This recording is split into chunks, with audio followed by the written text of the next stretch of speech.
Bismillahirrahmanirrahim. Assalamualaikum warahmatullahi wabarakatuh. Pada kesempatan kuliah kali ini, kita akan membahas tentang hidrokel. Saya Dr. Indra Jaya, spesialis urologi, salah seorang staf pengajar di RSUD Arifin Ahmad Pekanbaru, subdivisi urologi. Hidrokel adalah suatu keadaan di mana timbul koleksi cairan serosa di dalam tunika vaginalis, di antara tunika vaginalis parietal dan visceral. Keadaan ini dapat berupa keadaan yang kongenital atau bawaan lahir dan dapat juga merupakan keadaan yang dapatan atau acquired.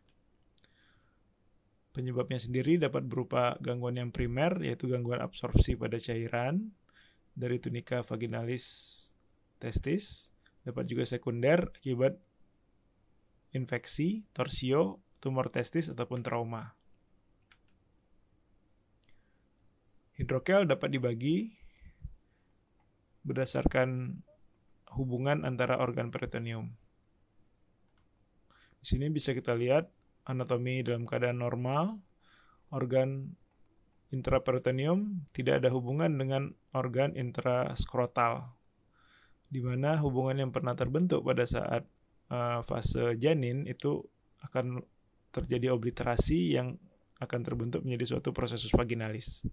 Pada inguinal hernia, jalur ini persisten atau menetap, di mana jalurnya besar sehingga memungkinkan isi intraperitoneum untuk masuk ke dalam kantong skrotum atau ke tunika vaginalis daripada testis. Bisa berupa usus, omentum, maupun cairan. Pada hidrokel communicans itu cairan yang bisa masuk ke dalam tunika vaginalis karena ukuran salurannya kecil.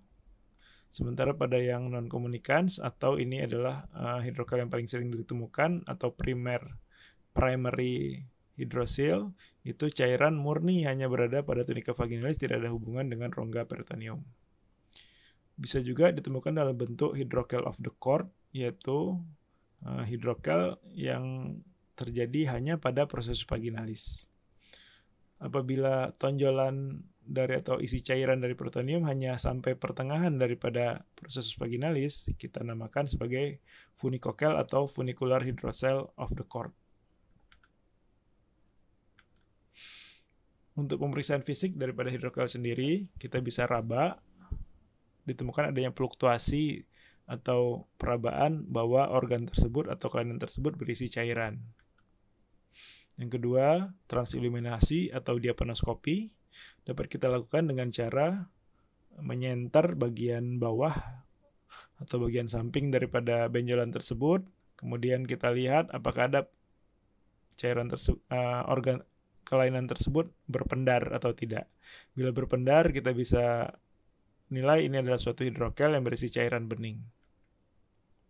Adapun pemeriksaan penunjang bisa dilakukan ultrasonografi kalau kita ragu. Sebetulnya untuk diagnostik, apabila kita sudah yakin dari pemeriksaan fisik, kita tidak memerlukan pemeriksaan ultrasonografi.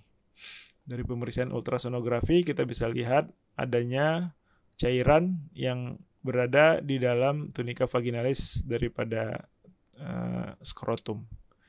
Bisa juga untuk menilai adanya hidrokel of the cord.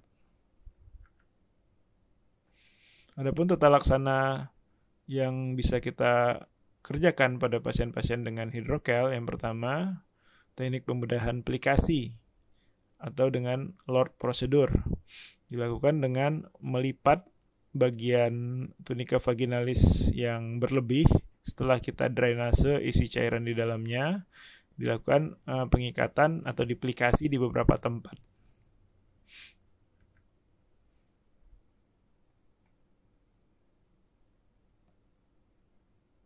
Teknik kedua dengan teknik eversi atau jabulai teknik, dengan cara membuka kantong tunika vaginalis, membuang cairannya, kemudian dibalik, dilakukan eversi, kemudian dijahitkan ke bagian belakang.